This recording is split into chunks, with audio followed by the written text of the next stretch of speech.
பாரதிய ஜனதா கட்சியில் ஆகஸ்ட் 25, 2020 டெல்லியில் இங்கே வந்து இணைஞ்சு தமிழகத்தில் தமிழக மக்களுக்காக ஒரு 6 ஆண்டு காலம் பணியாற்றுவதற்கு ஒரு பெரிய வாய்ப்பு, ஒரு பெரிய பாக்கியமாக நான் கருதுகின்றேன். இன்னைக்கு எந்த இடத்துல இணைஞ்சனோ அதே இடத்துல வந்து மரியாதையோடு, பண்போடு, அன்போடு என்னுடைய பாதை வேறு பாதையில் பயணம் செய்யணும். இலக்குகள் இன்னும் பெரிதாக இருக்கிறது. நிறைய மக்கள் இணைச்சு செயல்படணும். ஒரு புதிய அரசியலை, அடிப்படை கட்டமைப்பை மாற்றக்கூடிய அரசியலை உருவாக்க வேண்டும் என்கின்ற ஒரு எண்ணத்தோடு இன்னைக்கு வந்து ரொம்ப பண்போடு சொல்லிவிட்டு அதே இயக்கத்திலிருந்து வெளியே வருகின்றேன். இது தமிழர் பண்புன்னு கூட வச்சுக்கலாம். வெளியே சென்றாலும் கூட மரியாதையோடு சொல்லிவிட்டு செல்வது நம்முடைய பண்பு என்பதுதான் எனக்கும் இலக்கணமாக இது இருந்திருக்கிறது. இன்றிலிருந்து நம்முடைய ஒரு புதிய பாதை, ஒரு புதிய இயக்கம், ஒரு புதிய பொலிட்டிக்கல் மூவ்மெண்ட், அடிப்படையிலிருந்து ஒரு புதிய பரிமாணத்தோடு, பார்வையோடு பார்க்கக்கூடிய ஒரு விதத்தில் தான் நம்முடைய மூவ்மெண்ட்டை நம்ம ஆரம்பிக்கணும். நீங்கள் எல்லோரும் சேர்ந்து இணைஞ்சு அதை ஆரம்பிக்கணும் அப்படிங்கிறது என்னுடைய பெரிய ஆசைங்க. அதற்கு முன்பு சில விஷயத்தை சொல்லணும். என்னுடைய அரசியல் பாதை என்பது ரொம்ப வளைஞ்சு நெளிஞ்சு இங்கே வந்து உங்க முன்னாடி நின்றுட்டு இருக்கேன். இது ஈஸி பாத் கிடையாது. ஒரு கிராமத்தில் பிறந்து ஒரு சாதாரண குடும்பத்தில், விவசாய குடும்பத்திலிருந்து வந்து ஒரு காமன் மேன் அரசியலுக்கு வர்றதே நம்ம ஊரில் நாம் ஒதுங்கிக்குவோம், வரமாட்டோம். பட் அதே போல் என்னுடைய பாதையும் கூட 2009 கேப்டன் விஜயகாந்த் அவர்களுடைய கட்சியில் தேமுதிகவில் ஐஎம் லக்னோவில் படிக்கும் பொழுது ஒரு இன்டர்ன்ஷிப்பாக 3 மாத காலம் ஆரம்பித்து, அதன் பிறகு 10 ஆண்டு காலம் கழித்து பாரதிய ஜனதா கட்சியில் ஆரம்பித்து 6 ஆண்டுகள் பாரதிய ஜனதா கட்சியிலிருந்து இன்னைக்கு தனித்துவமாக நம்முடைய இயக்கத்தை மக்கள் முன்னாடி வைக்கணும். உங்க முன்னாடி வைக்கிறேன். 25 வயசுல எனக்கு அந்த இன்டர்ன்ஷிப் திரு விஜயகாந்த் அவங்க கிட்ட செய்யறக்கு ஒரு பெரிய பாக்கியம். அன்னைக்கு அரசியல்னா என்னன்னே தெரியாம ஒரு புதிய அரசியலை தமிழகத்தில் கொண்டு வர முடியுமான்னு யோசித்த தருணம். இன்னைக்கு வயது 42, கிட்டத்தட்ட 17 ஆண்டுகள் போராடிக்கிட்டே இருக்கிறேன். ஒரு புதிய பாதை உருவாக்க முடியுமா, ஒரு பெட்டர் பாலிடிக்ஸ், ஒரு பெட்டர் சொசைட்டி கொண்டு வர முடியுமா. அதே நேரத்தில் நிறைய யூகங்கள், நிறைய பேர் நிறைய சொல்றதுனால இதே டெல்லியில் ஆகஸ்ட் 24, 2020 பிஜேபி இணைய வரும் பொழுது சூப்பர் ஸ்டார் ரஜினிகாந்த் அவங்க எனக்கு ஃபோன் பண்ணாங்க. எனக்கும் அவருக்குமான நட்பு கிட்டத்தட்ட நான் பதவியிலிருந்து வந்த பிறகு ஒரு நட்பு. நிறைய அவர்கிட்ட பேசுவேன். அவருடைய அரசியல் பாதை எப்படி இருக்கணும் அப்படின்லாம் பேசியிருக்கேன். அப்ப திரு சூப்பர் ஸ்டார் அவர்கள் இங்க டெல்லியிலிருந்து திரும்ப வரணும், அவருடைய இயக்கத்தில் இணைய வேண்டும் என்ற வேண்டுகோளை ஆகஸ்ட் 24 ஒரு நாளைக்கு முன்னாடி பிஜேபியில சேரும் பொழுது வைத்த பொழுது 3 விஷயம் தான் என் கண் முன்னாடி இருந்துச்சுங்க. தமிழ்நாட்டுக்கு எது நல்லது, அது எந்த மாற்று கருத்தும் இல்லை. சூப்பர் ஸ்டார் அரசியலுக்கு வர்றதுதான் தமிழ்நாட்டுக்கு நல்லது. சூப்பர் ஸ்டாருக்கு என்ன நல்லது, அவர் அரசியலுக்கு வராமல் இருக்கிறது தான் அவருக்கு நல்லது. கோவிட் காலகட்டத்தில் அவருக்கு இருக்கக்கூடிய உடல் பிரச்சனைகள், அதையே பார்த்துக்கணும். முதல்ல அவர் ஆரோக்கியமா சந்தோஷமா இருக்கணும். அண்ணாமலைக்கு எது நல்லது, பாரதிய ஜனதா கட்சியில் இணைகின்றேன் என்கின்ற வாக்குறுதியை திரு சந்தோஷ் ஐயா கிட்ட கொடுத்தேன், ஒரு ப்ராமிஸ் கொடுத்தேன். அதை பிரேக் பண்ணக்கூடாது அப்படிங்கிறதுல நான் தெளிவாக இருந்தேன். ஸோ 3 கான்ஃபிளிக்ட் இங்கே இருக்கும் பொழுது, ஸோ ஒரு நாள் இந்த கட்சியில் இணைவதற்கு முன்பாகவே முழு கான்ஃபிளிக்ட். அன்னைக்கே ரஜினிகாந்த் ஐயா பேசி அந்த ஃபோன் காலுக்கு முதல் முறையாக மறுத்து, ஐயா மன்னிச்சுக்கங்க என்னால் வர முடியாது என்று சொல்லி பாரதிய ஜனதா கட்சியில் அடுத்த நாள் இணைத்துக் கொண்டேன். அதன் பிறகு சூப்பர் ஸ்டார் அவங்களை பார்த்து மன்னிப்பு கேட்டேன். அவரும் பெருந்தன்மையாக அவருடைய அரசியல் பாதையை அவரும் பெருந்தன்மையாக அடுத்து தீர்மானிச்சார். எதுக்கு இதை நான் சொல்றேன் அப்படின்னாங்க, சில யூகங்களுக்கெல்லாம் என்று முற்றுப்புள்ளி வைக்க வேண்டும் என்பதற்காக மட்டும்தான் இதை நான் சொல்றேங்க, வேற எந்த காரணமும் கிடையாது. இன்னைக்கும் சூப்பர் ஸ்டார் அவர்கள் மீது பெரும் மதிப்பும் மரியாதையும் வைத்திருக்கக்கூடிய மனிதன் நான். அதே நேரத்தில் பாரதிய ஜனதா கட்சியை பொறுத்தவரை இந்த 6 ஆண்டு காலத்தில் எப்பொழுதும் ஒரு விஷயத்தை விட்டுக் கொடுத்தது கிடையாது. தமிழ்நாட்டினுடைய அடையாளத்தை விட்டுக் கொடுத்தது கிடையாது, மண்ணை விட்டுக் கொடுத்தது கிடையாது, கலாச்சார பாரம்பரியத்தை விட்டுக் கொடுத்தது கிடையாது, நம்முடைய நீரை விட்டுக் கொடுத்தது கிடையாது. நிறைய பேர் எங்கிட்ட கேட்பாங்க, குறிப்பா இந்த பகுதி இந்தியாவில் வரும்பொழுது, அண்ணாமலை நீங்க தமிழனா இந்தியனா அப்படின்னு கேட்பாங்க. இது எனக்கு ஒரு பெரிய கான்ஃபிளிக்டிங் கொடுக்கக்கூடிய ஒரு விஷயம். Are you Tamilian, are you an Indian அப்படின்னு. தமிழ்நாட்டில் என்னுடைய அப்பாவோ அம்மாவோ, என்னோட அம்மா தமிழ்நாட்டை தாண்டி வெளியே வந்ததே கிடையாதுங்க. தமிழ்நாட்டில் மட்டும்தான் இருந்திருக்கிறாங்க. என்னுடைய பாரம்பரியம் எல்லாமே. அப்பா ஒரு முறை தமிழ்நாட்டுக்கு வெளியே சின்ன வயசுல வந்துட்டு போயிருக்கிறாங்க. அங்கேயே ஆண்டு காலமாக இருந்து விவசாயம் செய்யக்கூடிய குடும்பம். எனக்கு முதல் வாய்ப்பு தமிழ்நாட்டை விட்டு வெளியே வந்து லக்னோவில் படிக்கிறதுக்கு, அதன் பிறகு டெல்லியில் இருப்பதற்கு, ஹைதராபாத்தில் 2 ஆண்டு காலம் ட்ரைனிங்கில் இருப்பதற்கு, அதன் பிறகு கர்நாடகாவில் 8-9 ஆண்டு காலம் IPS அதிகாரியாக பணி செய்வதற்கு. ஸோ இந்தியா முழுவதுமே கிட்டத்தட்ட அந்த 10-15 ஆண்டுகள் சுற்றிவிட்டேன். அதனால் நான் எப்போதுமே சொல்லுவேன், நான் ஒரு பெருமை மிகுந்த இந்தியன், ஒரு பாரம்பரிய தமிழன் என்கின்ற அடையாளத்தோடு எல்லாத்துக்கிட்டையுமே சொல்லுவேன். அது இந்த கான்ஃபிளிக்ட் சில பேருக்கு ஒரு எட்டர்னல் கான்ஃபிளிக்ட் ஆச்சு. தமிழ்நாட்டினுடைய அரசியலும் கூட ஒரு பெருமை மிகுந்த தமிழனா இருக்கணும் அப்படின்னா நான் ஒரு இந்தியன் என்று சொல்ல வேண்டிய அவசியம் இல்லை அப்படின்னு நிறைய கட்சிகள் அங்கே இருக்கிறாங்க. நான் எப்பொழுதுமே தொடர்ந்து சொல்லிக் கொண்டிருப்பது, இந்தியன் என்கின்ற அடையாளத்தோடு ஒரு பெருமை மிகுந்த தமிழனாகத்தான் எல்லா இடத்துலையும் இருக்கிறேன். அப்படித்தான் இந்த இயக்கத்திலும் இருக்கணும். நாம் ஆரம்பிக்கக்கூடிய இந்த இயக்கத்தில் உங்களோடு பயணம் செய்யணும். தமிழ்நாட்டினுடைய எந்த பிரச்சனையும் கூட முன்னிறுத்தி சமரசம் இல்லாத நம்முடைய தமிழ்நாட்டினுடைய வளர்ச்சியை நாம் எல்லோரும் கொண்டு போகணும். எத்தனையோ பிரச்சனைகள். நான் பாரதிய ஜனதா கட்சியில் இணைந்த பிறகு எல்லா தலைவர்களும் பெரும் ஒத்துழைப்பு தான். இருந்தும் தனியா போகணும், உள்ளாட்சி தேர்தலில் தனியா போகணும், தமிழ்நாட்டினுடைய அடையாளத்தோடு பாரதிய ஜனதா கட்சி இருக்கணும். தமிழ்நாட்டினுடைய அடையாளம் மிக முக்கியம் என்பதற்காகத்தான் அன்னைக்கு தலைவர் திரு ஜே.பி. நட்டா அவர்கள் நிறைய பேர்த்துக்கிட்ட பேசி நாம உள்ளாட்சி தேர்தல் தனியா போகணும், அதே போலதான் லோக்சபா தனியா போகணும். ஏதோ தனிப்பட்ட முறையில் எனக்கும் இன்னொரு கட்சிக்கும் பிரச்சனை இல்லைங்க. பாரதிய ஜனதா கட்சி ஒரு தமிழர் அடையாளத்தோடு களத்தில் இருந்தால் மட்டும்தான் அது தமிழர் நலத்தை முன்னிறுத்தக்கூடிய கட்சியாக இந்திய அடையாளத்தோடு இருக்க முடியும் என்கின்ற ஒற்றை நம்பிக்கை மட்டும்தான். டங்ஸ்டன் பிரச்சனையாக இருக்கட்டும், அதை கத்தி கூச்சல் போடாம அதை பொறுமையாக ஒரு இடத்திற்கும் சென்று நம்முடைய கட்சி அதை நம்ம சரி செஞ்சு கொடுத்தோம். மீத்தேன் ஹைட்ரோ கார்பன் திட்டமாக இருக்கட்டும், நிலக்கரி சுரங்கம் திட்டமாக இருக்கட்டும், எதாக இருந்தாலும் கூட, ஏன் மேகதாத்து அணையில இன்னைக்கு கர்நாடகாவில் எப்படி டி.கே. சிவகுமார் அவர்கள் சொல்றாங்களோ அன்னைக்கு நாங்கள் அணை கட்டியே தீர்வோம் என்று சொன்ன பொழுது தமிழ்நாட்டினுடைய பாரதிய ஜனதா கட்சி கர்நாடகால ஆட்சியில் இருந்த நம்முடைய பாரதிய ஜனதா கட்சியை அன்னைக்கு எதிர்த்து நாம உண்ணாவிரதம் தஞ்சாவூர்ல இருந்தோம். எப்பொழுதும் எந்த உரிமையும் விட்டுக் கொடுக்கல. அதே நேரத்தில் அந்த கான்ஃபிளிக்டை பொறுத்த வரைக்கும் கத்தி கூச்சல் போட வேண்டும் என்கின்ற அவசியம் இல்லை. பொறுமையாக பாந்தவியமா பேசி நம்ம உரிமையை விட்டுக் கொடுக்காம செயலாற்ற முடியும் என்பதை ஒரு நாளும் கூட எனக்கு கிடைத்த பொறுப்புகள்ல உங்களுக்கு நான் அதை காட்டிக்கிட்டே தான் வந்திருக்கேன். அதனால இன்னைக்கு திரு மோடி ஐயா அவர்கள் மீது மிகப்பெரிய ஒரு மரியாதை வைத்திருக்கக்கூடிய மனிதன், நாட்டினுடைய பிரதமர், இந்த நாட்டை பாதுகாத்துக் கொண்டிருக்கக்கூடிய மனிதர். ஆனா ஒரு லெவல் வரும் பொழுதுங்க, இந்த சின்ன சின்ன பிரச்சனைகள் அப்படியே சேர்ந்து வரும் பொழுது தொடர்ந்து நாமும் அவர்களுக்கு பிரச்சனையாக இருக்கக்கூடாது. ஒரு பிரச்சனையை எடுத்துட்டு போய் இங்க பாருங்க இந்த பிரச்சனை, இந்த பாருங்க இந்த பிரச்சனை, இந்த பாருங்க அந்த பிரச்சனை, ஒரு அளவுக்கு தாங்க நம்ம சொல்ல முடியும். அதனாலதான் பொறுமையாக பாரதிய ஜனதா கட்சியினுடைய முக்கிய தலைவர்களை பார்த்து மிக பொறுமையாக, இது இன்னைக்கு கான்வர்சேஷன் 3 நாளா நடக்கலைங்க. இதை கிட்டத்தட்ட நான் 1 ஆண்டு காலமாக பாரதிய ஜனதா கட்சியினுடைய தலைவர்கள்ட்ட சொல்றேன். 18 மாதங்களாக எனக்கு இருக்கக்கூடிய கருத்து வேறுபாடுகளை மிக பொறுமையாக, வெளியில கத்தி கூச்சல் போடாம மிக பொறுமையாக 18 மாதங்களாக எல்லா இடத்துலையும் சொல்லிக்கிட்டே வர்றேன். டிசம்பர் 4ஆம் தேதி பாரதிய ஜனதா கட்சிக்கு சொன்னேன், நான் கட்சியிலிருந்து வெளியே செல்ல இருக்கின்றேன், இன்னைக்கே உங்களை நான் தயார்படுத்த விரும்புறேன். அதனால நீங்க நாளைக்கு நான் எடுத்தோம் கவுத்தன் ஒரு முடிவெடுப்பதாக நீங்கள் நினைக்கக்கூடாது. டிசம்பர் 4, 2024 25 பாரதிய ஜனதா கட்சிக்கு சொல்லியிருந்தேன். தேர்தல் பணியை முடித்துவிட்டு செல்ல வேண்டும் என்று சொல்லியிருந்தார்கள். அதுவும் இந்த கட்சியினுடைய ஒரு உண்மை தொண்டனாக கட்சி சொல்லியிருக்கிறாங்க, தேர்தல் பணியை முடித்துவிட்டு மே கடைசி வரை நம்முடைய பணியை செய்துவிட்டு தான் வெளியே வரணும் அப்படின்னு. அடுத்து நாம் என்ன செய்ய போறோம்? அடுத்து நாம் இதெல்லாம் பேசிட்டோம், பழச பேசிட்டோங்க, இருந்ததை பேசிட்டோம். அடுத்து ஆனந்தமாக அன்போடு தமிழ்நாட்டில் ஒரு அரசியல் இயக்கத்தை நாம் துவங்க இருக்கின்றோம். இது அரசியல் இயக்கமா, கட்சி இல்லையா அப்படின்னு நீங்க யாரும் கேட்கவே வேண்டாம். கண்டிப்பாக தமிழகத்தில் அடுத்து நடக்கக்கூடிய தமிழகத்தினுடைய பொது தேர்தலில் நம்முடைய கட்சி போட்டியிடும், அதில் எந்த மாற்று கருத்தும் இல்லை. அதற்கு நம்ம தயார் பண்ணணும், நிறைய லீடர்ஸை தயார் பண்ணணும், நிறைய கேடர்ஸை, வாலண்டியர்ஸை தயார் பண்ணணும், உத்வேகத்தோடு தயார் பண்ணணும், அவங்களுக்கு அந்த ஸ்கில் செட்டை நம்ம உருவாக்கி கொடுக்கணும். அதற்கு கொஞ்சம் நேரம் ஆகும்.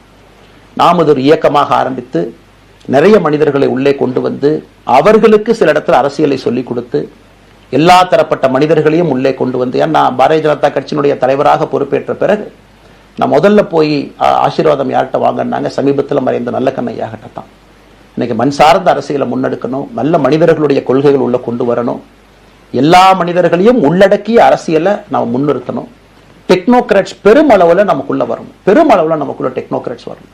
இன்னைக்கு அமெரிக்கா போறோம், யூரோப் போறாங்க, போய் நமக்கே எவ்வளவு பெருமையா இருக்கு. ஒரு மிகப்பெரிய நிறுவனம் நிவிடியா எடுத்துக்கங்க, மைக்ரான் எடுத்துக்கங்க, சாம்சங் எடுத்துக்கங்க, இன்டெல் எடுத்துக்கங்க, அங்க இருக்கக்கூடிய இன்ஸ்டாகிராம், ஃபேஸ்புக், கூகுள், ஆல்பபெட் பார்க்கும் பொழுது வைஸ் பிரசிடென்ட் பாத்தீங்கன்னா ஒரு தமிழன் அங்க உட்கார்ந்து இருக்கிறான். இந்தியன் என்கின்ற அடையாளத்தோடு அங்கே ஒரு தமிழன் அமர்ந்திருக்கின்றார். என்னுடைய கனவு உங்கள் பல பேர்த்த போல அவர்கள் எல்லாம் திரும்ப இங்கே வந்து அரசியல்ல ஏதோ ஒரு விதத்துல கான்ட்ரிபியூட் பண்றதுக்கு நம்முடைய இயக்கமும் நம்முடைய வருகின்ற காலத்துல நம்ம ஆரம்பிக்கக்கூடிய கட்சியும் அதற்கு உறுதுணையா இருக்கணும். அத்தனை டேலண்ட் ரிஃபைன் பண்ணி நம்ம கொண்டு வரும். தமிழ்நாட்டினுடைய வளர்ச்சிக்கு எல்லோரையும் நம்ம பயன்படுத்தணும். இதுல எங்கேயுமே கூட நான் பெரிது நீ பெரிது என்று இருப்பதை விட ஒரு வளர்ந்த பாரதம், இந்தியா உலகத்துல மிக முக்கியமான இடத்துல அந்த பாரதம் வந்து அமரும் பொழுது முதன்மை மாநிலமாக தமிழகத்தை கொண்டு வந்து நிறுத்த வேண்டிய பொறுப்பு நமக்கு இருக்கு. அதற்கு நம்முடைய பொலிட்டிக்கல் கிராமர், பொலிட்டிக்கல் லாங்குவேஜ் எல்லாமே நம்ம மாற்றணும். நம்ம பேசக்கூடிய விஷயம். அடுத்து இன்னொன்று கேட்குறாங்க, நான் கமெண்ட் வர அப்படியே நான் பேச ஆரம்பிக்கிறேன். தமிழ்நாட்டில் இன்னைக்கு ஒரு அரசியல் கட்சி வேணுமான்னு கேட்டீங்கன்னா கண்டிப்பாக வேணும், அதில் எந்த மாற்று கருத்தும் இல்லை. காரணம், ஒரு கடைக்கு போய் நாம் ஒரு டூத் பேஸ்டோ, ஒரு அரிசியோ, ஒரு பருப்போ வாங்கினா கூட 10 கடை ஏறி இறங்கி எங்கள் அம்மா தான் பார்த்து, விலையை பார்த்து, தரத்தை பார்த்து, பொருளை பார்த்து அத்தனை முறை வாங்கித்தான் பார்ப்பேன். ஏன்னா அது நம்ம உடம்புக்குள்ள போகிற விஷயம். ஆனா அரசியல் கட்சி இன்னைக்கு எத்தனையோ கட்சிகள் இருந்தாலும் கூட என்னுடைய நம்பிக்கை, நம்முடைய நம்பிக்கை, வருகின்ற காலத்தில் நம்முடைய அரசியல் இயக்கம் கட்சியாக மாறும் பொழுது மக்கள் அந்த தரத்தை பிரித்து பார்ப்பார்கள். தலைவர்கள் எப்படிப்பட்டவர்கள்? நாம எல்லாருமே காமன் மேன் பொலிட்டீஷியன்ஸ், பக்கத்து வீட்டுக்காரங்க மாதிரி தான் மக்கள் நம்மளை பார்க்க போறாங்க. தூரத்திலிருந்து நாம் கை காட்ட போவது கிடையாது. ஏன்னா நாம் யாரும் அப்படிப்பட்ட குடும்பத்திலிருந்து வரவில்லை, அப்படிப்பட்ட வளர்ப்பு நமக்கு இல்லை, நாம் யாரும் அப்படி இல்லை, தமிழனுடைய கலாச்சாரமும் பண்பாடும் இல்லை. அதெல்லாம் கூட நம்முடைய அரசியல்ல முதல் நாள்ல இருந்து கல்ட் பாலிடிக்ஸ்ல இருந்து நம்ம வெளியே வரணும். அரசியல் மாற்றம்னு சொல்றாங்க, ஆனா அதே கல்ட் பாலிடிக்ஸ். நாம அதுல இருக்க போறது இல்ல. கல்ட் பாலிடிக்ஸ்ல இருந்து வெளியே. அண்ணாமலை என்ன பிறந்த நாளா 10 பேர் கொண்டாடணுமா? அதனாலதான் நம்ம பிறந்த நாள் அன்னைக்கு எதுவுமே நம்ம செய்யல. என்னுடைய பிறந்த நாள் என்பது உங்கள் பிறந்த நாளை போல ஒரு நாள். நான் அரசியல் வருவதை என் பிறந்த நாளை எப்பவுமே கொண்டாடினது கிடையாது. அரசியல் வந்ததுக்காக சில பேர் போஸ்ட் அடிச்சு ஒட்டுறான். அந்த கலாச்சாரத்தையும் உடைக்க வேண்டும் என்பதற்காகத்தான் நேற்று நாம் எதுவுமே பேசலைங்க, இன்னைக்கு நம்ம பேசுறோம். இந்த கல்ட் பாலிடிக்ஸ்ல இருந்து வெளியே வரணும், ஒரு காமன் மேன் பாலிடிக்ஸை முன்னிறுத்தணும். சமரசம் இல்லாத கொள்கை இருக்கக்கூடிய இயக்கமாக அது கட்சியாக முன்னாடி வரணும். அவ்வளவு குவாலிட்டியான லீடர்ஸை நம்ம பில்ட் பண்ணணும். ஒரு முதலமைச்சர் தமிழகத்தை மாற்ற முடியுமான்னு கேட்டீங்கன்னா கண்டிப்பா முடியாது. முதலமைச்சர் இருக்கக்கூடிய 35 கேபினெட் அமைச்சர்கள் மாற்ற முடியுமான்னு கேட்டா கண்டிப்பா முடியாது. 234 சட்டமன்ற உறுப்பினர்கள் மாற்ற முடியுமான்னு கேட்டா முடியாது. 39 பாராளுமன்ற உறுப்பினர்கள் மாற்ற முடியுமான்னு கேட்டீங்கன்னா முடியாதுங்க.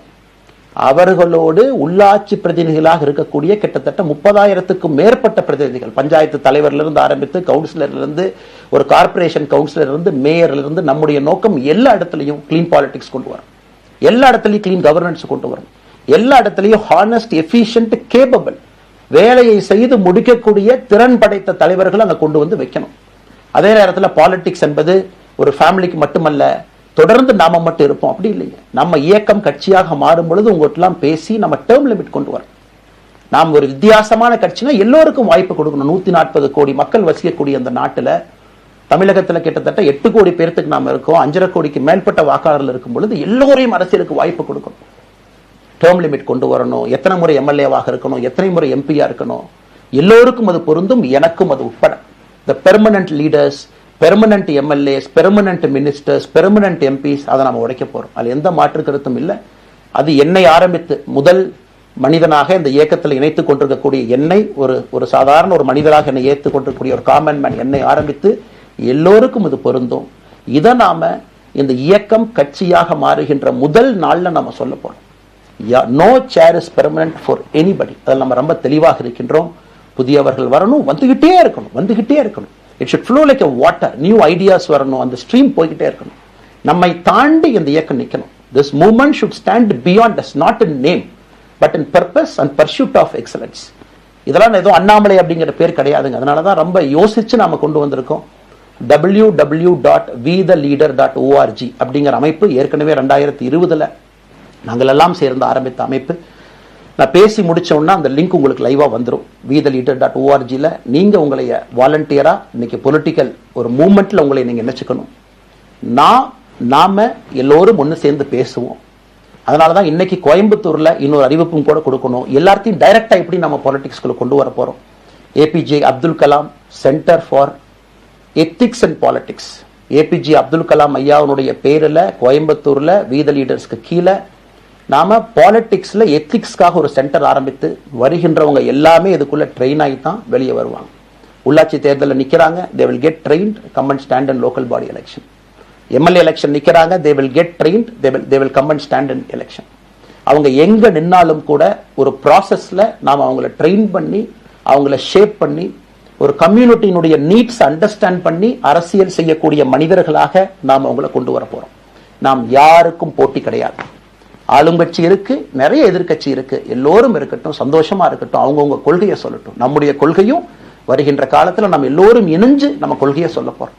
இன்னைக்கு நான் ஏபிஜே அப்துல் கலாம் ஐயா அப்படிங்கிற பேரை உங்க முன்னாடி சொன்னதுக்கான காரணம் என்னன்னா, அவரை நான் மாணவனா பார்த்திருக்கிறேன், ஐபிஎஸ் அதிகாரியா பார்த்திருக்கிறேன், கேள்விகள் கேட்டிருக்கேன், லைவா அவர் பேசினதை கேட்டிருக்கேன். அவர் சொன்ன அத்தனை கான்செப்ட் இன்னைக்கு நமக்கு எப்ப பொருந்தோம், இன்னைக்கு பொருந்தும். எப்பவோ சொன்னார் விஷன் 2020, எப்ப சொன்னாருங்க? 2020. நம்ம 2020 2000 சொன்னார். நாம அந்த கோல் போஸ்ட் அப்படியே மாத்திட்டோம். அது மட்டும் இல்லை, அன்னைக்கு சொன்னாரு கிராமப்புறத்திலிருந்து நகரத்துக்கு யாரும் போகக்கூடாதுன்னா புறா providing urban amenities and rural areas, கிராமப்புறத்தில் அவ்வளவு ஃபெசிலிட்டியை கொண்டு வரணும். அது எல்லாம் கூட இன்னைக்கு யாருக்கு பொருந்ததோ இல்லையோ நம்முடைய சமுதாயத்துக்கு பொருந்தும். அவ்வளவு விஷயங்கள் சொல்லியிருக்கக்கூடிய ஏபிஜே அப்துல் கலாம் ஐயா நமக்கு மிக முக்கியமானவர். அவருடைய கருத்தியல் நமக்கு மிக மிக முக்கியமானது. ஒரு தேசிய மனிதராக பெருமை மிகுந்த தமிழனாக வாழ்ந்து மறைந்திருக்கக்கூடிய ஒரு அற்புதமான மனிதர். நிறைய நம்முடைய தலைவர்கள் இருக்காங்க. அத்தனை கொள்கைகளும் வேண்டும். ஒரு ஐடியாலஜி பார்த்தீங்கன்னா ரைசஸ் அண்ட் ஃபால்ஸ். எந்த ஐடியாலஜியும் பெர்மனன்ட் நான் பிடிச்சிருப்பேன். கம்யூனிசம் 100 ஆண்டுகளுக்கு முன்பு எப்படி இருந்த ideology, for right movement, for left movement, centrist movement, liberal movement, ஒரு அரசியல் சரித்திரத்தை பார்க்கும் பொழுது அந்த ஐடியாலஜி தன்னைத்தானே மாற்றிக்கொள்ளவில்லை என்றால், அடுத்த தலைமுறைக்கு தேவையான வசதியை செய்து கொடுக்கவில்லை என்றால், அது எந்த ஐடியாலஜியாக இருந்தாலும் அது அழியும் என்பதுதான் காலத்தினுடைய கட்டாயம். நம்ம பார்த்துக்கிட்டு இருக்கோம். நாம் அதை தாண்டி நிற்கணும். நம்ம மூமெண்ட் அதையெல்லாம் தாண்டி மக்கள்கிட்ட நிற்கணும். இத்தனை பேர்த்த நம்ம எடுத்துட்டு போகணும். பெரிய ரிஸ்க் தாங்க, இது சாதாரண வேலை இல்லை. நம்ம எல்லோருமே மிடில் கிளாஸ் தான், காமன் பீப்புள் தான். நமக்கு ஒரு பெடிகிரி கிடையாது, பிஸ்னஸ் நம்ம அதில் பெருசாக அதுலேருந்து வரல, நமக்கு ஒரு ஸ்டார் வேல்யூ கிடையாது, ஒரு பெரிய பாரம்பரியமான அரசியல் கட்சி ஆரம்பிச்சு நம்ம கையில யாரும் தூக்கி கொடுக்கல. நாம் எல்லோரும் கஷ்டப்பட்டு ஒரு படியாத்தான் அந்த மூமெண்ட்டை கொண்டு போகணும். அதனால் என்னோடு வர நினைக்கக்கூடிய எல்லோருக்கும் என்னுடைய அன்பு வேண்டுகோள், கொஞ்சம் பொறுமை, கொஞ்சம் நிதானம். ஏன்னா ஒரு செங்கல் எடுத்து வைக்கும் பொழுது அது ஐடியலிசத்தோடு வைக்கிறோம், நேர்மையோடு வைக்கிறோம். தமிழகத்திற்கு ஒரு மாற்றத்தை கொடுக்க வேண்டும் என்கின்ற நோக்கத்தில் அந்த செங்கலை வைக்கும் பொழுது அந்த செங்கலுக்கு கியூரிங் ஆகிறதுக்கு ஒரு டைம் வேணும். அந்த செங்கல் பிடிமானத்தோடு நிற்கணும். அதன் பிறகுதான் அந்த பில்டிங் நிற்கணும். இல்லாட்ட அடிக்கக்கூடிய புயல் காட்டுக்கு சாயக்கூடிய பில்டிங்கை நம்ம கட்ட போறது இல்லைங்க. அதனால் எல்லோருக்கும் நிறைய பேர் மெசேஜ் போறீங்க, மாற்று கட்சியில் இருக்க உடனே கிளம்பி வரட்டுமான். எல்லோரும் சந்தோஷம். wetheLeader.org எல்லோரும் இணைஞ்சு இயக்கமாக அது விரைவில் சரியான நேரத்தில் நாம் அந்த மசில், ஜிம்முக்கு போனா கூட நேரடியாக 50 கிலோ தூக்க முடியாதுங்க, 10 கிலோல இருந்து 50 கிலோக்கு போகும். நாம் அந்த மசிலை பில்டு பண்ணி அந்த மெட்டில் ஃபைபரை நம்முடைய தோழர்களுக்கு நம்ம பில்டு பண்ண உடனே அது பொலிட்டிக்கல் பார்ட்டியாக அது மாறும். அதுவரை பொறுமை பொறுமை பொறுமை. அவசரமா ஒரு வெயிட்டை தூக்கி முதுகு பிடிச்சு கால் பிடிக்கிறத விட சரியா ஒரு திசையிலும் அதை கொண்டு போய் இதை பக்காவான முறையில் நம்ம அதை செய்வோம். ஆனால் இன்றிலிருந்து நம்முடைய wetheLeaders.org அதுல மூவ்மெண்ட் நம்ம ஆரம்பிக்கிறோம். கோயம்புத்தூர்ல ஏபிஜே அப்துல் கலாம் ஐயாவோட பேரில் centre for ethics and politics அதை உருவாக்குறோம். உள்ளாட்சி தேர்தலுக்கு நிறைய மனிதர்களை இங்கிருந்து நம்ம அனுப்புறோம். அவங்க உள்ளாட்சி பிரதிநிதிகளா வர்றாங்க. குட் பாலிடிக்ஸை நம்ம சொல்லிக்கிட்டே வர்றோம். அதனால தான் நான் அடிக்கடி சொல்லுவாங்க, நாம மாறுவோம், மாற்றம் தானாக நடக்கும். ஸோ அதனால தான் நம்முடைய இந்த மூவ்மெண்ட்டினுடைய கொள்கையே மாறுவோம், மாற்றுவோம். Let us also change to bring change. இந்த ரெண்டையும் செய்வோம். யாரும் இதுவும் வன்மம் கிடையாது. அதே நேரத்தில் நம்முடைய சமூக வலைதளத்தில் இருக்கக்கூடியவங்க நான் வாரியர்ஸ்னு சொல்லிங்க, you are the change agents. என்னை பொறுத்தவரை ஒரு மாற்றத்தை கொடுக்கக்கூடியவங்க நீங்க. சண்டை களத்தில் சண்டை போறது நம்ம வேலை இல்லைங்க, மாற்றத்தை கொடுக்கக்கூடியது நம்முடைய வேலை. கடந்து வந்த பாதையை திரும்பி பார்க்கும் பொழுது கொஞ்சம் சந்தோஷத்தோடு, அதே நேரத்தில் யாரெல்லாம் கைப்பிடிச்சு இவ்வளவு தூரம் கூட்டிட்டு வந்தாங்களோ அவர்களுக்கு நன்றி உணர்வோடு, நம்ம முன்னாடி செல்லக்கூடிய பாதை இதுவரை வந்த பாதையிலிருந்து கொஞ்சம் மாறுபட்டு இருந்தாலும் நம்முடைய அனுபவத்தை வைத்து அதற்காக யாரையும் திட்டி தீர்க்கணும் அவசியம் இல்லை. சமூக வலைதளத்தில் நாம ரொம்ப ரெஸ்பான்சிபிளா இருப்போம். தமிழ்நாட்டில் இன்னைக்கு இருக்கக்கூடிய பிரச்சனை, என்ன கமெண்ட் வேணாலும் யாரு வேணாலும் போடலாம், பேசலாம், மைக்கே முன்னாடி இருக்கு, நான் பேசிட்டு போயிடுவேன்னு நினைக்கிறீங்க. பாதிக்கப்படுறவங்க பின்னாடி ஒரு குடும்பம் இருக்கு, குட்டி இருக்கு, குழந்தை இருக்கு, அவங்களுக்கும் ஒரு தனி அடையாளம் இருக்கு. அது என் சைட்ல இருந்து தெரியாம ஏதாவது தவறு நடந்திருந்தாலும் கூட, என்னை ஆதரித்து செய்பவர்கள் ஏதாவது தவறு செய்திருந்தாலும் கூட அதற்காக இந்த நேரத்தில் நான் மன்னிப்பும் கேட்டுக்கிறேன். இப்ப இருந்து நம்முடைய பாதை, முன்னாடி செல்லக்கூடிய பாதை என்பது மக்களுக்கான பாதை, ஒரு பாசிட்டிவான பாத். காமன் மேன் பாலிடிக்ஸ் நம்ம பில்ட் பண்றோம், ஃபவுண்டேஷனோடு மேல வரப்போறோம். தமிழ்நாட்டை எல்லா இடத்திலும் கூட கீழிருந்து மேல வரை அந்த மாற்றத்தை கொண்டு வர போறோம். அதனாலதான் நான் இன்ஸ்டாகிராம் லைவ்ல வந்தேன். ஒரு புதிய தலைமுறையை நம்ம அரசியலுக்குள்ள கொண்டு வரணும். அவங்களை ஒதுக்கி வைக்க முடியாது. ஏன் அப்படி ஓட்டு போடுறாங்க, ஏன் அப்படி ஓட்டு போடுறாங்க கேட்க முடியாது. they are hungry for change. மாற்றம் வேண்டும் என்று துடித்துக் கொண்டிருக்கின்றார்கள். உடனே நடக்கணும். யூரோப்பியன் கண்ட்ரி போறாங்க, டூர் பாக்குறாங்க, சோசியல் மீடியா பாக்குறாங்க. தமிழ்நாட்டில் ஏன் நாளைக்கு காலையில் நடக்கலங்க? அதே நேரத்தில் நம்முடைய பெரியவர்கள் எத்தனையோ பேர் நான் பார்க்கிறேன், வயசான நம்முடைய பெரியவர்கள் நடந்து போறது கூட இன்னைக்கு ஒரு பார்க் நமக்கு கிடையாது. சாயந்தரம் ஆனந்தமா இத்தனை காலமாக உழைத்து விட்டு வீட்டில் இருக்கிறாங்க. ஓய்வெடுக்கக்கூடிய நேரத்தில் கூட ஒரு கிரீன் ஸ்பேஸ் அர்பன் ஏரியால கிடையாது, ரூரல் ஏரியால கிடையாது. இத்தனை 60 ஆண்டு காலம் இந்த நாட்டில் வாழ்ந்தும் கூட கடைசி 20 ஆண்டுகள் நிம்மதியாக இருப்பதற்கான கட்டமைப்பை நம்ம உருவாக்கல. சோ எல்லாத்தையும் நாம யோசிக்கணும். ஒரு பக்கம் ஜென்சி, ஜென் ஆல்பா யூத் இருக்காங்க, அந்த வேகத்துக்கு தீ போடணும். இன்னொரு பக்கம் வயதான பெரியவர்கள், முதிர்ச்சி அடைந்தவர்கள், பக்குவப்பட்டவர்கள் இருக்கிறாங்க. அவங்களுடைய கடைசி காலத்தை பக்குவமாக வாழ்வதற்கான வசதியை நாம் ஏற்படுத்தி கொடுக்கணும். அதனால் ரொம்ப நேரம் நான் பேசிக்கிட்டே போலீங்க. அதனால் நிச்சயமாக வருகின்ற காலத்தில் நிறைய பேசுவோம், நிறைய விஷயங்களை நாம் பேசுவோம், நிறைய விஷயங்களை பகிர்ந்து கொள்வோம். அதனால் நிச்சயமாக நமக்கு நல்லது நடக்கும். இன்னொரு கேள்வி கேட்டிருக்கீங்க, ஏன்னா நான் பேச அது அப்படியே மேலே வந்துட்டு இருக்கேன், எனக்கு இது புதுசுங்க, அப்படியே நானும் மேனேஜ் பண்ணி பேசிட்டு இருக்கேன். உங்களுக்கும் பிரதமருக்கும் இருக்கக்கூடிய முடிவு. நம்முடைய பிரதமர் மோடி அவர்கள் நம்முடைய அந்த கௌரவம் இருக்கும். ஆனா பாரதிய ஜனதா கட்சியிலிருந்து ஒரு விஷயத்தை நம்ம டிஸ்அக்ரி பண்றோம்னா கம்பீரமாக ஸ்ட்ரெயிட்டா நம்ம டிஸ்அக்ரி பண்ணுவோம். 3 மொழி கொள்கை சமீபத்தில் கொண்டு வந்திருக்கக்கூடிய டைம் டேபிள்ல மாற்றம் 2029 தான் 9ஆம் கிளாஸ் பசங்க 3வது மொழியை படிச்சிருக்கூடாது. 2020 மாற்றிய பொழுது நான் குரல் கொடுத்தேன். அதுல எந்த மாற்று கருத்தும் இல்லை. நாம் அப்போஸ் பண்றதுக்காக யாரையும் அப்போஸ் பண்ண மாட்டாங்க. எதிர்ப்பதற்காக நம்முடைய அரசியல் கிடையாது. எப்படி திமுகவை பார்க்கின்றோமோ, எப்படி அதிமுகவை பார்க்கின்றோமோ, எப்படி டிவிகேவை பார்க்கிறோமோ, எப்படி அண்ணன் சீமான் அவர்களை பார்க்கிறோமோ, எப்படி அண்ணன் அன்புமணி அவர்களை பார்க்கிறோமோ, எப்படி இங்க இருக்கக்கூடிய எல்லா தலைவர்கள், அண்ணன் ஜி கே வாசன் அவர்கள், ஏசி சண்முகம் அவர்கள், பாரிவேந்தர் அவர்கள், ஜான் பாண்டியன் அவர்கள், எல்லா கிருஷ்ணசாமி ஐயா அவர்கள், ஐயா வைகோ அவர்கள், அம்மா பிரேமலதா அவர்கள், எல்லா தமிழகத்தில் இருக்கக்கூடிய எல்லா அரசியல் கட்சியினுடைய தலைவர்கள் எப்படி பார்க்கிறோமோ அப்படித்தான் நான் பாரதிய ஜனதா கட்சியை பார்ப்பேன். அதற்காக நம்ம போய் ஒரு வன்மமோ எதுவும் கிடையாது. கட்சி அவங்க கொள்கையை அவங்க முன்னிறுத்த போறாங்க. நம்ம இயக்கத்தினுடைய கொள்கை, நம்ம கட்சியினுடைய கொள்கையை நம்ம முன்னிறுத்த போறோம். யாருக்கும் நாம் போட்டி கிடையாது. மக்கள் முன்னாடி தரம் பார்த்து மக்கள் நம்மை தேர்ந்தெடுப்பார்கள் என்கின்ற நம்பிக்கையோடு மக்கள் முன்னாடி நம்ம நிற்கிறோம். அடுத்து இன்னொரு கேள்வி கேட்டீங்க. அமித்ஷாஜி அவங்கள நீங்க பாத்தீங்க, போட்டோ எல்லாம் வந்துச்சு, என்ன விஷயம் அப்படின்னு. அமித்ஷாஜிட்டையும் அமித்ஷா அவர்கள்ட்டையும் ரொம்ப பொறுமையா போய் நான் சொன்னேன், இந்த மாதிரி எக்ஸ்பிளைன் பண்ண நான் போகணும். அதே நேரத்தில் நான் யாரிடமும் சண்டை போட்டு விட்டு தமிழகத்தில் உட்கார்ந்து I am resigning from party நான் அனுப்புற ஆள் நான் கிடையாது. எனக்கு அது பழக்கமும் கிடையாது. வந்து நேரம் உங்க கண்ணை பார்த்து சொல்லிட்டு சில தவறுகள் இருந்தாலும் அதையும் சொல்லிவிட்டு போகக்கூடியதான் என் பண்பு. அதை நாகரீகமாக செய்ய முடியும் என்று நினைக்கின்றேன் என்று சொல்லிவிட்டு தான் வெளியே வந்தேன். அப்படித்தான் ஒரு தலைவர்கிட்டையும் பண்ணேன். அதை நாம் எப்பொழுதுமே பண்ணுவோம். நாகரிகமான அரசியலை முன்னெடுப்போம். சமூக வலைதளத்தில் ஆபாசம் வேண்டாம். சமூக வலைதளத்தில் நல்லதை பேசுவோம். எல்லோரும் அவங்கவுங்க இடத்துல தமிழ்நாட்டு மக்களுக்கு நல்லது பண்ணட்டும். பொறுமை பொறுமை பொறுமை. கடைசியாக இந்த வார்த்தையை திரும்ப நான் பயன்படுத்துகிறேன். பில்டிங் கட்டுறோம், கீழிருந்து கட்டுறோம், அதை சரியான முறையில் கட்டி எடுத்துட்டு போகணும். நம்புங்க, கூட இருங்க. 42 ஆண்டுகள் வளைவிஞ்சு நெலிஞ்சு சுற்றி இன்னைக்கு இந்த இடத்துல உங்க முன்னாடி வந்து உட்கார்றேன். நிச்சயமாக நம்ம எல்லோரும் சேர்ந்து ஒரு பெரிய புரட்சியை, மாற்றத்தை தமிழகத்திற்காக, ஒரு பாரத நாட்டுக்குள்ள, இந்திய நாட்டுக்குள்ள முதன்மை மாநிலமாக தமிழகத்தை கொண்டு வருவது மட்டும்தான் நம்முடைய குறிக்கோள். வேறு எதுவும் நம்முடைய குறிக்கோள் கிடையாது. அதற்காக நம்முடைய வாழ்வை அர்ப்பணிப்போம். காத்து கொண்டிருக்கக்கூடிய எல்லோருக்கும், கேட்டுக்கொண்டிருக்கக்கூடிய எல்லோருக்கும் உங்களுடைய பொறுமைக்கு நன்றி தெரிவித்து மறுபடியும் சொல்லிக் கொள்கின்றேன். மாறுவோம்.